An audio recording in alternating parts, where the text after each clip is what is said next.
اور سلطان کی طرف دیکھتے ہوئے سر نفی میں ہلاتے ہوئے کہا، صاحب یہ جو بھوک کی آگ ہوتی ہے نا، یہ انسان کو کچھ بھی کرنے پر آمادہ کر سکتی ہے، پھر پڑھائی تو بہت معمولی چیز ہے، اس کو چھوڑنے میں کیا حرج ہے؟ پہلے جاتا تھا اب نہیں جاتا، کیونکہ ابا کے مرنے کے بعد میں ہی گھر کا اکیلا کفیل ہوں، اس لیے مجھے ہی اپنے گھر کی بھاگ دوڑ سنبھالنی پڑتی ہے۔ ناظرین، آپ کو بتاتے چلیں کہ آگے جا کر اس بچے کی کہانی سے ہی ان دونوں عورتوں کا کیس حل ہو جائے گا، اور جو انکشافات اس بچے کے ذریعے ہوں گے اسے سننے کے بعد آپ کے ہوش اڑ جائیں گے۔ اپنے موضوع کی جانب آتے ہیں۔ الغرض سلطان نے جب اس بچے کی بات سنی تو کہا، اچھا تمہارے بابا کا انتقال کیسے ہوا تھا؟ اس بچے نے ایک نظر سلطان کو دیکھا اور دھیمی آواز میں بولا، میرے بابا کا قتل ہوا تھا، لیکن جب میں بڑا ہو جاؤں گا تو ان سب ظالموں سے اپنے باپ کے قتل کا حساب لوں گا۔ سلطان ایک پل کے لیے تھم سے گئے۔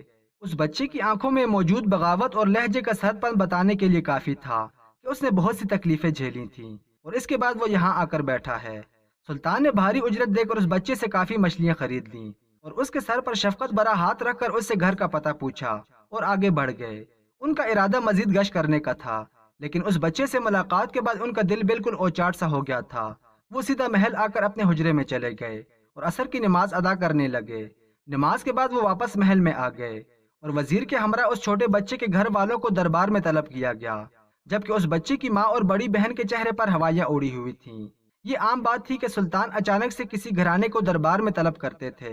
سلطان نے ان لوگوں کو دیکھ کر مطمئن رہنے کا اشارہ کیا اور ان کی طرف دیکھتے ہوئے سیدھے الفاظوں میں ان کے شوہر کے بارے میں پوچھا۔ پہلے تو وہ عورت سلطان کو یہ معاملہ بتانا نہیں چاہتی تھی، بلکہ وہ یہاں سے جانا چاہتی تھی، لیکن سلطان کے حکم کی پاسداری اسے ہر حال میں کرنا تھی، کیونکہ وہ جانتی تھی کہ جو شخص سلطان کی بات کی نافرمانی کرتا تھا، اس کے بعد سلطان اس کے لیے جو سزا منتخب کرتے تھے وہ اس کی برداشت سے باہر ہوتی تھی۔ وہ عورت نظر جھکائے کہنے لگی، سلطان معظم بات کوئی سال پہلے کی ہے، میری شادی میرے ماں باپ کی مرضی کے خلاف ہوئی تھی، کیونکہ میں موسیٰ ابن قاسم کو پسند کرتی تھی اور وہ بھی مجھے پسند کرتا تھا۔ اسے میں نے کہا تھا کہ آپ میرے لیے رشتہ لے کر آئیں، ورنہ میرے خاندان والے میری شادی کسی اور سے طے کر دیں گے، اس لیے انہوں نے مجھ سے نکاح کر لیا۔ میرے ماں باپ جب مجھے لینے کے لیے آئے تو انہوں نے صاف کہہ دیا کہ اگر تم ان لوگوں کے ساتھ گئی تو میں تمہیں طلاق دے دوں گا۔ یہ سن کر میں خوفزدہ ہو گئی تھی اور میں نے اپنے ماں باپ کو واپس بھیج دیا تھا۔ میں اور میرا شوہر سب سے الگ ایک گھر میں رہتے تھے، لیکن یہ چیز میرے سسرال والوں کو بالکل بھی پسند نہیں تھی۔ جب میں نے یہ بات اپنے شوہر کو بتائی تو وہ اپنے گھر گئے اور ان کو کھری کھری سنا دیں، لیکن میرا شوہر نہیں جانتا تھا کہ معاملہ اتنا بگڑ جائے گا کہ ان کے اپنے ہی اس کو قتل کر دیں گے۔ ان کے بابا نے تلوار کی وار سے میرے شوہر کو قتل کر دیا۔ یہ واقعہ اتنا پرانا نہیں، بس کچھ سال پہلے کا ہے۔ میری عدت پوری ہوتے ہی میرا چھوٹا بیٹا کام کے سلسلے میں باہر چلا گیا اور مچھلیاں فروخت کرنے لگا۔ اللہ میرے بیٹے کو لمبی زندگی دے۔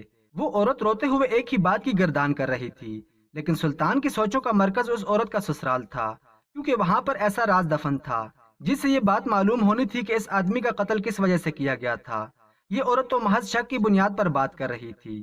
سلطان نے اس عورت کو وہاں سے بھیج دیا اور رات کو بھیس بدل کر اس گھر کی طرف روانہ ہو گئے جہاں پر اس کا سسرال رہائش پذیر تھا۔ وہ گھر نہیں بلکہ ایک حویلی تھی جہاں پر بہت سے لوگ رہتے تھے، لیکن وہاں پر جا کر جو سچ ان پر کھلا وہ ان کو ہلا چکا تھا۔ انہیں سمجھ نہیں آ رہا تھا کہ وہ جو دیکھ رہے ہیں وہ سب حقیقت ہے، کیونکہ وہ یہاں آئے تو اس 10 سالہ بچے کا مسئلہ حل کرنے تھے، لیکن یہاں تو ان کا پرانا کیس، یعنی وہی 2 عورتیں موجود تھیں جو ایک دوسرے سے ہنس ہنس کر باتیں کر رہی تھیں، مگر اس دن ایک قربانی کے جانور کی وجہ سے ایک دوسرے کو کاٹ کھانے کے لیے دوڑ رہی تھیں۔ سلطان کو ان کا یہاں اکٹھے بیٹھنا کچھ مشکوک لگا، لیکن جیسے ہی ان کی نگاہ دوسری طرف کو گئی تو وہ معاملہ سمجھ گئے، یعنی کل دربار میں ایک دنگل ہونا تھا جس کے لیے سلطان پوری طرح تیار تھے۔ سلطان دوسری طرف سے وہاں سے نکل گئے کیونکہ وہ اس بچے کا معاملہ دیکھنے کے لیے یہاں پر آئے تھے، لیکن وہ ابھی ایک کمرے کے پاس سے گزر ہی رہے تھے کہ انہیں ایک مردانہ آواز آئی۔ وہ اپنے بیٹے کے بارے میں بات کر رہے تھے۔ سلطان دروازے کے پاس رک کر ہی اس آدمی کی گفتگو ملاحظہ کرنے لگے، اور جیسے جیسے اس آدمی کے نادر خیالات سلطان کے کانوں میں پڑے وہ غصے سے لال ہو گئے اور واپس محل روانہ ہو گئے۔ سلطان کی دوپہر اور رات کا گشت بالکل بھی بیکار نہیں گیا تھا، بلکہ 2 اتنے بڑے مسائل حل ہو چکے تھے جس کا حل نکالنا سلطان کے لیے بڑا مسئلہ بن چکا تھا۔ اگلے دن سلطان نے سپاہیوں کے ذریعے سب سے پہلے ان 2 عورتوں کو دربار میں طلب کیا جن کا ان کے پاس بیل نما دمبا موجود تھا، لیکن وہ 2 عورتیں آج بھی ایک دوسرے کو کاٹ کھانے کے لیے دوڑ رہی تھیں، جبکہ رات میں وہ ایک دوسرے سے ہنس ہنس کر بات کر رہی تھی۔ اس دمبے کو دوبارہ سے دربار میں طلب کیا گیا۔ سلطان نے ان عورتوں کی جانب دیکھا اور کہنے لگے، اگر تم دونوں چاہتی ہو کہ یہ دمبا تمہیں مل جائے تو جو فیصلہ ہم تم دونوں کے حق میں کریں گے وہ تم دونوں عورتوں کو ماننا پڑے گا، نہیں تو تمہارا شوہر تم پر حرام کر دیا جائے گا۔ یہ سن کر وہ عورتیں کہنے لگی، سلطان معظم بلا یہ کیا بات ہوئی؟ دمبا سے ہمارے شوہر کا کیا تعلق ہے؟ یہی بات دربار میں موجود ہر شخص کے دماغ میں چل رہی تھی، لیکن سلطان کچھ اور ہی سوچ بیٹھے تھے۔ سلطان نے گرجدار آواز میں دونوں کو خاموش رہنے کا حکم دیا اور ایک بار پھر اپنی بات پر زور دینے لگے تو وہ دونوں مان گئیں۔ سلطان نے سپاہی کو حکم دیا کہ اس دمبے کو آگے لایا جائے اور ان دونوں عورتوں کو بھی اس دمبے کے عین سامنے کھڑا کر دیا اور اپنی نشست سے نیچے اتر کر ان عورتوں کی جانب دیکھتے ہوئے کہنے لگے، اپنی ایک ٹانگ اٹھاؤ اور اس دمبے کے منہ پر مارو۔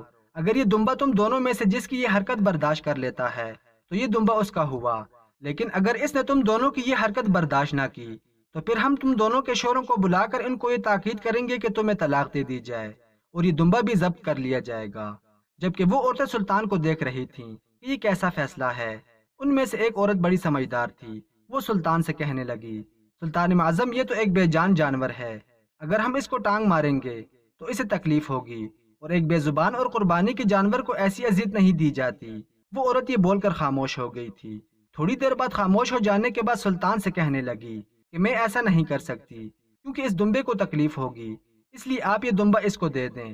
جب سلطان نے دوسری عورت کو دیکھا تو وہ بھی سر انکار میں ہلاتے ہوئے کہنے لگی، سلطان معظم میرا ضمیر بھی مجھے اجازت نہیں دیتا کہ میں قربانی کے بے زبان جانور کو ٹانگ سے ماروں۔ میرے لیے دمبا بھی ضروری ہے اور میرا شوہر بھی، اس لیے میں ایسا کوئی کام کرنا نہیں چاہتی جس سے میرا شوہر مجھ پر حرام ہو جائے۔ سلطان نے دونوں کی بات سنی تو مسکرائے اور کہنے لگے کہ تم دونوں کا آپس میں کیا تعلق ہے؟ سلطان اس رات یہ دیکھتے ہی پہچان گئے تھے کہ جب دوسری طرف ایک مرد سو رہا تھا اور وہ دونوں عورتیں حق سے ایک کمرے میں بیٹھی ہوئی تھیں تو اس سے معلوم ہوا کہ یہ دونوں اس کی بیوی تھیں۔ سلطان نے ان دونوں کے شوہر کو بلایا تو من مناتے ہوئے کہنے لگا، میرے پاس اتنے پیسے نہیں تھے کہ میں 2 دمبے لیتا، اسی لیے میں نے ایک لے لیا اور ان دونوں کا آپس میں ہی جھگڑا کرا دیا کہ جو جیت گیا یہ دمبا اس کا ہو جائے گا، لیکن میں نہیں جانتا تھا کہ یہ معاملہ اتنا سنگین ہو جائے گا اور یہ دمبا لے کر آپ کے پاس پہنچ جائیں گی۔ اس نے سلطان اور ان دونوں عورتوں سے معافی مانگی اور اپنی بیویوں سمیت وہاں سے لوٹ گیا۔ جبکہ تھوڑی دیر بعد ہی سلطان نے اس خاندان کو طلب کر لیا جو اس بچے کے گناہ گار تھے۔ اس خاندان کے اندر وہ 2 عورتیں اور ان کا شوہر بھی شامل تھا جو ابھی تھوڑی ہی دیر پہلے دربار سے لوٹے تھے۔ سب ایک دوسرے کو حیران ہو کر دیکھ رہے تھے کہ سلطان نے ان کو یہاں کیوں طلب کیا ہے۔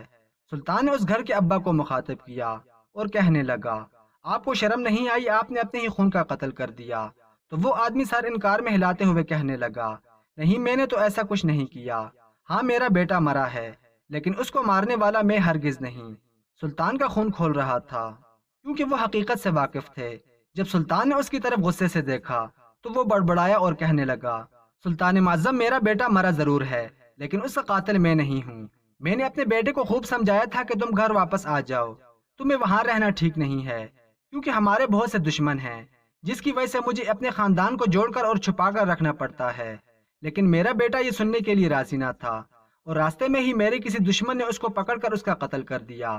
میری بہو اور میرے بچے سمجھتے ہیں کہ یہ قتل ہم نے کیا ہے لیکن باخدا ہم نے ایسا نہیں کیا۔ سلطان نے جب یہ بات سنی تو کہنے لگے کہ ٹھیک ہے، مان لیا آپ کے کسی دشمن نے اس کا قتل کیا ہے، لیکن تم کس دشمن کی بات کر رہے ہو؟ ایسا تم نے کیا کر دیا کہ جس کی وجہ سے تمہارے دشمن بن گئے کہ تمہیں اپنے خاندان کو چھپا کر رکھنا پڑ رہا ہے؟ اس کے بعد جو بات اس نے سلطان کو بتائی، سلطان کا دل چاہ رہا تھا کہ اس آدمی کو زندہ زمین میں گاڑ دے۔ وہ کہنے لگا، سلطان معظم میں جانتا ہوں کہ یہ بات سننے کے بعد آپ مجھے معاف نہیں کریں گے، لیکن اگر جھوٹ بولتا ہوں تب بھی آپ مجھے معاف نہیں کریں گے، اس لیے میں سچ بتا دیتا ہوں۔ دراصل میں چھوٹے بچوں کو اغوا کر کے ایک جگہ جمع کرتا ہوں اور اس کے بعد ان کے ہاتھ پاؤں زبان کاٹ کر ان سے بھیک منگواتا ہوں، اور میرے ساتھ اور بھی بہت سے لوگ ہیں جو یہ کام کر رہے ہیں اور یہ کام ہم کافی سالوں سے کر رہے ہیں۔ جبکہ میرا بیٹا ان سب چیزوں کو نہیں مانتا تھا، اس کا کہنا تھا کہ یہ ظلم ہے اور میں اس گناہ میں ملوث نہیں ہونا چاہتا، اس لیے وہ اپنی بیوی کے ساتھ الگ مکان میں رہتا تھا۔ میرے اس مکروہ دھندے میں ایک اور آدمی بہت مسئلہ کر رہا تھا، اس نے میرے بیٹے کا قتل کر دیا ہے اور مجھے اس بات کا احساس دلایا کہ جو کام تم کر رہے ہو یہ کتنا غلط ہے۔ جب لوگوں کی اولادیں ان سے جدا ہوتی ہیں تو انہیں کتنی تکلیف ہوتی ہے۔ اپنے بیٹے کے انتقال کے بعد میں نے دل ہی دل میں یہ تہیہ کر لیا تھا کہ میں ایسا کام نہیں کروں گا اور جتنے بچے میں نے اپائج کیے ہیں ان کا علاج کراؤں گا، لیکن سلطان معظم یہ خیال چند دن کا ہی تھا۔ اس کے بعد میں ایک بار پھر بہک گیا۔ پیسوں کے لالچ نے مجھے دوبارہ سے یہ کام کرنے پر مجبور کر دیا اور میں بوڑھے لوگوں کے ساتھ مل کر یہ کام کرنے لگا۔ لیکن کہتے ہیں نا کہ ظلم تو ظلم ہے، بڑھتا ہے تو مٹ جاتا ہے۔ کل رات کو ہی مجھے معلوم ہوا کہ میرے 2 ساتھیوں کو کسی نے بے دردی سے مار دیا ہے، لیکن ابھی تک وہ آدمی پکڑا نہیں جا سکا۔ سلطان یہ سب خاموشی سے سن رہے تھے، جبکہ اس آدمی کا خاندان اس کو نفرت کی نگاہ سے دیکھ رہا تھا۔ اس کے بعد سلطان نے اس آدمی کو قید با مشقت دے دی اور اس کے خاندان کو باعزت بری کر دیا، اور یہ بات اس 10 سالہ بچے تک بھی پہنچائی گئی کہ اس کے باپ کے قاتل کوئی اور ہے، اس کے دودیال والے نہیں ہیں۔ اس کے بعد سلطان نے خود اس بچے کی کفالت کی اور اس بچے کو ایک اچھی درسگاہ میں داخلہ دلوایا۔